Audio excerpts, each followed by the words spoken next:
Oval office, যেখানে বিশ্বের সবচেয়ে ক্ষমতাধর রাষ্ট্রপ্রধানরা বসে নেন গুরুত্বপূর্ণ সিদ্ধান্ত।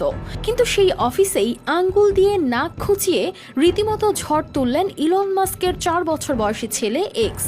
শুধু নাক খুঁচিয়েই থেমে থাকেননি, নাক খোঁচানো আঙ্গুল সরাসরি মুছে দিয়েছেন ওভাল অফিসের ঐতিহাসিক ডেস্কে। আর এতেই যেন মাথায় বাজ পড়ল আমেরিকার প্রেসিডেন্ট ডোনাল্ড ট্রাম্পের। আর এমন ঘটনার পরই প্রেসিডেন্ট ট্রাম্প ওভাল অফিস থেকে টেবিলটি সংস্কারের জন্য সরিয়ে নেওয়ার নির্দেশ দেন। Walton Washing Machine.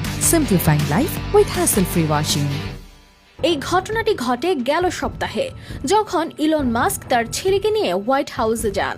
সেখানে প্রেসিডেন্ট ট্রাম্পের সঙ্গে একটি বৈঠক চলাকালে মাস্ক ও তার ছেলে উপস্থিত ছিলেন। তবে তার ছোট্ট ছেলের সভার প্রতি বিন্দুমাত্র আগ্রহ ছিল না।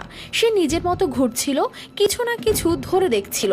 তারপর এক পর্যায়ে শুরু করলো নাক খোঁচানোর অভিযান।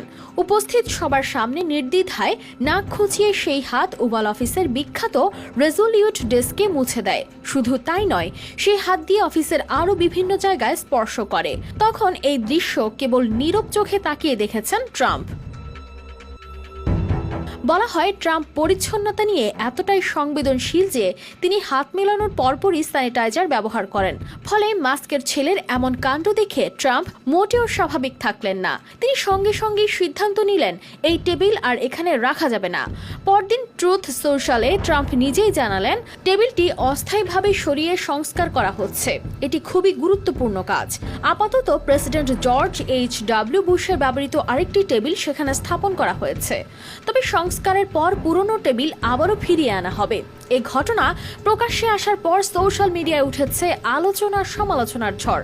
কেউ বলছেন এক ছোট্ট নাক খোঁচাই বদলে দিল আমেরিকার প্রেসিডেন্টের টেবিল। আবার কেউ মজা করে বলছেন, ইলন মাস্কের ছোট্ট ছেলে যা করেছে তা প্রেসিডেন্টদের বড় বড় সিদ্ধান্তকেও যেন ছাপিয়ে আলোচনার কেন্দ্রে চলে এসেছে। কানিস ফাতেমা শিমু, RTV।